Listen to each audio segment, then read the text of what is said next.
So guys, I don't come again with another trending matter with the Wakana, still Okpebholo and Peter Obi. So it's very obvious that Okpebholo is not working alone. This statement that he made, this threat to Peter Obi's life is being sent, obviously. They work based on waiting they tell him because see waiting they happen now. Because right now, yes, on Wike don't already come out to back him up, to tell him that what he said was right, what he did was right, to threaten the life of Peter Obi. Mona, listen to wetin Wike talk. He said, when I was the governor of Rivers State, Peter Obi notified me he was coming to my state. The statement you made, you are quite right. When he was governor, he was not serving food. Now he is serving food to everybody just to deceive Nigerians and claim he wants to serve as the president of Nigeria. Nyesom Wike backs Governor Mondo Okpebholo over the threat to Peter Obi's life. So my people, this is to note that Okpebholo is not working alone. When I first saw that video, I was like, why will Okpebholo say something like that? What gave him the audacity? What gave him the infantry? And I went through the comment section. I saw people saying that obviously this man is not speaking his own words, saying as somebody na tell am wetin go do. I can't wonder how will somebody tell the governor of a whole state what to do. But with this one alone now, it really shows say yes, this man is not working alone. And it's very bad and sad that you called yourself the chief security of your state. Yes, a lot of people have been dying. Now you don't come out come lie, say people die when people die when they share Peter Obi money. Those people now, they ask you, bring those people, bring those evidence. You now no fit prove them. You lied just because you want to discredit Peter Obi. It's really, really bad.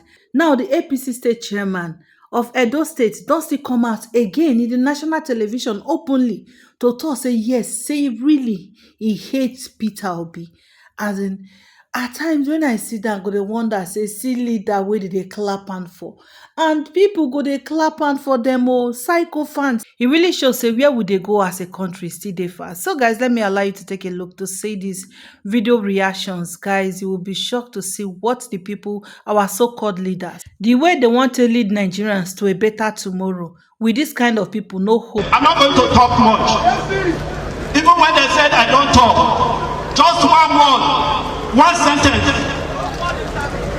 everybody was crying. I simply said, it's an advice.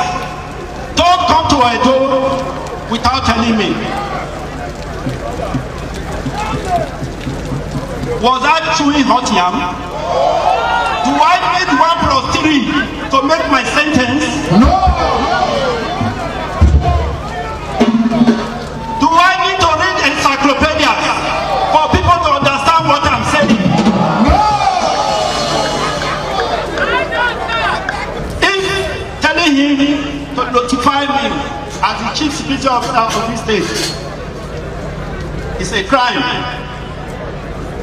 so be it.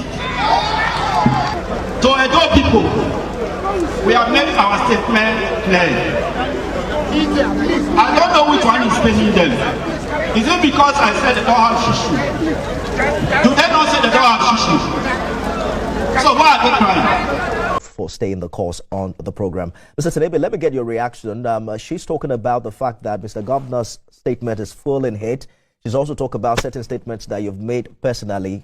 Most importantly is the kind of intelligence that is fooling Mr. Governor's concerns, because she mentioned that it was a lie, that 3 people did not die as a result of Obi's visit to Edo State. Well, my governor is not Peter Obi, who lies. In the first place, the governor did not say the people died while Peter Obi was around. The people died when Peter Obi left, when they were sharing that 15 million he dropped. The governor was merely saying that somebody who said does not have shishi. Where did he get the 15 million that he's dropping? That is one thing. So he didn't say people died when Obi was there. People died after Obi had left, when they were sharing that money that he gave to them. That is what he said. You see, when he said I made a statement that Peter Obi is hated, I hate Peter Obi. The opposite of hate is love. If I don't love you, I hate you. And I know I express myself, so I don't hide my feelings. I don't like Peter Obi. I still maintain it. I don't like him. And if I don't like somebody, I hate the person. But And the hate is a opposite strong of word. You can hate dislike is someone love. without hating them, really, Mr. Tenebi. If I don't love you, it doesn't necessarily mean that I hate you. I can dislike you. No. That is, if the difference between hate and love is what you are saying, that being at the middle. I don't stay at the middle. I'm an extremist. I stay at the extreme. I don't like Peter Obi. I hate him. I have the right to like or hate. The Constitution of Nigeria is clear on freedom of expression. I can express how I feel about somebody. The Constitution does not say don't hate somebody or you don't have to hate somebody. So I can decide to hate or like somebody. Somebody who says... Let us keep the conversation away from the hatred conversation away from TV because of how sensitive it is. But is the Edo State government concerned about Mr. Peter Obi's safety the next time he visits Edo State, whether or not he seeks approval from Governor Okpebholo? You see, the rightful thing is to inform the governor that is coming. It is to inform the governor that is coming. I will be in Edo so day, date, and time. Then they will provide security for him because he's politically exposed. And that is the normal thing that is supposed to be done. You must inform the governor that you are coming. Is he an enemy to the state? If he's not an enemy to the state, he should inform the governor that he's coming because proper security have to be provided. He is the chief security officer of the state. He knows the security situation in the state. He knows the volatile nature of the state. So if Peter Obi is coming, he should know so that he will properly advise and properly guided and proper security will be provided for him to guarantee his safety. The governor is not saying that his security is not guaranteed. He's just saying, inform us so that we'll be able to provide security for you. I think that's clear, and I think the governor is right. I mean, it's clear. Yeah. We should not, you see, it goes back to our leadership recruitment process. Look at the caliber of people that we have as leaders. Just look. People that can come out and say, oh, don't come to my state because of politics. Then the party chairman also came out, say he has deep-seated hatred. That's what he said. Party chairman of a political party. So when you look at the caliber of leaders in Nigeria, you know why Nigeria has not moved forward in all these years. And see, if we continue with this level of leaders, it will never be well with Nigeria. Because Nigeria is so blessed. But the problem is there's a way that people that are the 10th, 11 have a way of making it to the top. Where is discretion? Where is decorum? And the representative of the Edo State government that wrote a letter that said, it's because of security, tried to placate the situation and said, there's a thing about moral and spiritual inclination to giving that when you give, you don't allow the world know. I dare him, I triple dare him to go and condemn President Tinubu's wife that has donated 1 billion that we have recognized and applauded here. I dare him to condemn her. Or warn her not to come into the session because she's high profile. No, I'm not even saying about warning her. No, I'm sorry. Okay, go ahead. Not using TV that they're not born and went to one president. It's Peter Obi, they do all of that too. But I dare him to condemn President Tinubu's wife that donated billions to people. That why did she announce it publicly? I dare him. I triple dare him. Right. You see, I'm not saying don't have partisan politics. But be sensible, don't incite violence and hatred. For a man to come out and say he has deep-rooted hatred, you know what that means? So it's a reflective of his personality, but I'm not surprised. Is it not Jared? Jared that came here, they say they don't watch Arise TV, that people don't have money to subscribe in it. Is it not Jared? All right. Forget that one, Jared.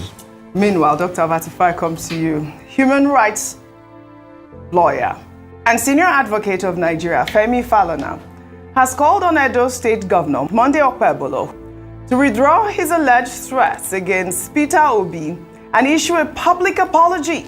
Falana, in a statement, condemned Okpebholo's remarks, stating that the threat to the life of Mr. Peter Obi issued by the new sheriff in town in Edo State constitutes a violation of Section 33 of the Constitution of the Federal Republic of Nigeria, 1999, as amended, and Article 4 of the African Charter on Human and People's Rights, which guarantees the fundamental right of every citizen to life. He emphasized that as the Chief Security Officer of the state, the governor's primary responsibility is the security and welfare of the people. Falana urged Okpebholo to withdraw the threat, apologize to Obi, and assure him of his safety in Edo State. He added that if the governor fails to do so, Peter Obi should file an application in the Federal High Court to enforce his fundamental right to life, especially given the prevalence of mob justice in the country. Falana is urging Peter Obi to sue Okpebholo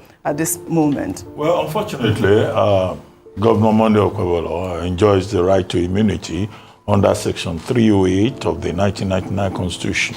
Section 308 simply says that, you can't sue governors, deputy governors, president, vice president in the course of their work so as not to, affect the smooth operation of the state. However, Mr. Femi Falana is right, as Kenneth Okonkwo was also right in saying that what Governor Monday Okpebholo has said is illegal and unconstitutional. Kenneth Okonkwo, whom we interviewed earlier, added to it that it is irresponsible. Now, if you look at it from the constitutional perspective, Section 33, that Mr. Falana, SAN, referred to, guarantees the right to life. You cannot threaten somebody's life. That in itself is a felony under Sections 33 and 47 of the Criminal Code, which is operative in the southern part of Nigeria. But against Section 308, protects the governor. But there are certain steps, of course, that Mr. Peter Obi can pursue, like reporting to the appropriate authorities that Governor Okpebholo is threatening his life, and should anything happen to him, Governor Okpebholo should be held responsible. Section 34 guarantees the right to the dignity of the human person. He's questioning the dignity of Mr. Peter Obi. He's more or less calling him a criminal and a murderer, because he says because he came to Edo State, 3 persons died. Yeah. He will have to provide the proof that the death of those 3 persons can be linked to Mr. Peter Obi. Section 39 guarantees the freedom of the right of expression. Section 40 guarantees the freedom of assembly. Mr. Peter Obi can go to any part of Nigeria and associate with anybody. All of this is covered by Section 41 sub 1, which says that there is freedom of movement in Nigeria. Mr. Peter Obi can go anywhere, just as you and I can go anywhere in this country. In fact, Section 41 says if we choose, we can choose to reside there. In fact, Section 15 sub 3 and 4 says that, in fact, you can leave your part of the country and go and settle and marry in another part of Nigeria. If Mr. Peter Obi decides tomorrow to take a second wife, will Okpebholo say he cannot come and take an Edo woman? He does not have such powers. No. And he says it's a protocol matter and all that. We saw the video now. Yes. So why do people lie in the face of evidence? Yeah. And then again, protocol. He's not a protocol person. He has described himself as Chief Security Officer. As Chief Security Officer, as Mr. Femi Falana pointed out, he is supposed to ensure the security and welfare of everybody, not to isolate Edo State and say people that are politically against his own interests must not come there. Right. I agree with Mr. Femi Falana that he owes, to start with, that's the minimum, he owes Mr. Peter Obi an apology. Yeah. And he also owes the rest of us in Nigeria an apology. Yeah. And the people of Edo State an apology for putting his foot in his mouth. This is what we say when we argue that people who are going to be appointed to positions of high authority should have a certain minimum of enlightenment. Unfortunately, Dr. Mati, do you know that his is it the Wike results? His results were trending online, Dr. Bati, all weekend. And in the result, I mean, if it is accurate, he was like a D student. He had a lot of Ds and probably one C. But another thing that was also trending, Dr. Abati, the fact that Femi Falana had called him, what did he say? The new sheriff in town. If you can pull up our picture of the day. And that is of Governor Okpebholo wearing a sheriff hat. There you go, the new sheriff in town, Dr. Abati. Well, when he took his oath of office, he swore to uphold the Constitution of Nigeria. Correct. Everything he has done or said, spoken threat, with regard to Mr. Peter Obi, flies in the face of the oath of office that he took. Right. The more reason why he should apologize for embarrassing the people of Edo State. Right. We had predicted it, that he will embarrass the people of Edo State. This is just an instance. Absolutely, absolutely. Bimbai, before I come to you, during the rally, the Edo State Governor, Monday Okpebholo, assured supporters that Edo State will vote for President Bola Ahmed Tinubu in 2027.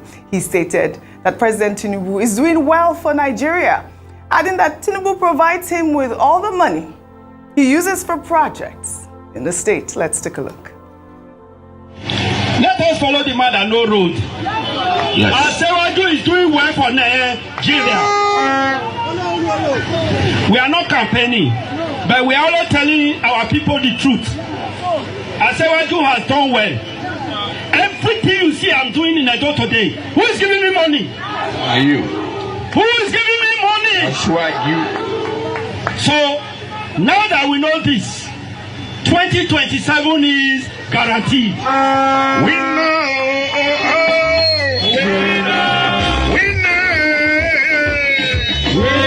I say, what do you pass window?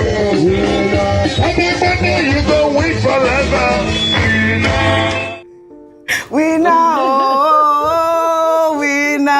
Asiwaju, you don't we know. Wow. I mean, Monday Okpebholo, quite special, isn't it? I mean, there's no IGR in Edo State. I mean, there's a state allocation. It's Tinubu that is giving him money. Go ahead. Yes. All the money. All the money. I mean, I'm quite curious to see how he came about with that conclusion. Yes. Because I believe it was just yesterday or a few days ago they reported that the highest FAC has been distributed in history. So we know that there's the allocation, we know that there's IGR, there's various ways in which states earn their revenue and are able to fund their budgets. And I don't know any instance where that comes out of the president's pocket. But let's say it's a euphemism or a metaphor that he's using in this moment to try and garner support as somebody who's trying to pledge his allegiance to his principle. And I say the way he's doing it is just the highest form of sycophancy, because I don't understand why you can't find any real measurable metrics to share with your people. Yeah. Why couldn't he stand there and say, this is what has happened, list out all of the achievements? You know, President Tinubu's administration at the presidential level, at that communication level, they list out what they feel are the achievements. But at this point, he couldn't. He says, see all the projects, see all the... And I just say, well, you know, it's barely a year that he's been in office. So, you know, we're yet to see his projects that he's actually started himself and completed, because it's not about starting projects. Anybody can start them. But we want to see him oversee them to completion. As for him also, you know, giving warnings, issuing warnings and so forth, it's just so disappointing to see that this is where the rhetoric is. The polity is already very heated up. So we don't need leaders to continue to heat things up. Yeah. We still have a couple of years to go until 2027. So all of this needs to just tone down. And it's quite irresponsible to see that he is using this opportunity where he's interacting with his constituents to heat up the polity in this way. All right, a few minutes really quickly. Yeah, real quickly. What I just wanted to say is this. See, you know, it's good that we've put all of this. The best way to be able to shame people that say things like that is report them in the public glare. Because if you report to the police, wasn't it us on this table that interviewed a police chief when somebody made those threats leading up to the elections in Lagos, the national elections, and the police were saying that he was joking? Is he not here? It's true. And the question is, Oji, wearing those threats carried out, wasn't Jennifer stabbed in the eyes due to violence? Weren't people disenfranchised in the governorship elections? Right. So it's not today. People make threats. As long as you are as a part of the political divide, they'll look away from it. And that's why we should all collectively condemn what is evil. Where is politics with decency again? And the assumption, like you've clarified clearly, you see, these are just political rhetoric. The Edo people, it is your money, your taxes that are being used to do projects. And it is your entitlement from the Commonwealth of this country that is giving you, in fact, that you used to do projects. And your own internally generated revenue through your own taxes and your sweat. All right. So it is your money in the end, not anybody's money. Let us set this, and that's why education is key. Dr. Bati, Well, this is the point I was making about enlightenment. It's not Tinubu's money that the state, the subnationals collect on a monthly basis. But I just have one, humble recommendation. And it is as follows. I recommend a meeting comprising the Commissioner of Finance of Edo State and the Attorney General of Edo State to explain to their governor the meaning, the import, and the details of Section 162 of the 1999 Constitution. Yeah. And they probably may need to remind him again and again so that he will not make the mistake again to say, Tinubu gives me money. So, all right. But I don't want to do their job for them. Yes. They should sit their governor down and explain to him because he doesn't seem to understand that part of governance. Well said, Dr. Bati. Some constituents from Edo State are saying that he's probably just still honing his English skills. So it was a slip of the tongue. Right. So maybe he can also communicate in his vernacular language to make sure the I've seen some communication constituents that have also that, donated him to other states. That's just Don't say that. Don't say that. Well, all right. Shall My we? decent Okpebholo. All right. We don't agree on this, but it doesn't mean that he has not done something. All right. Well, yes, he has actually done quite a few things.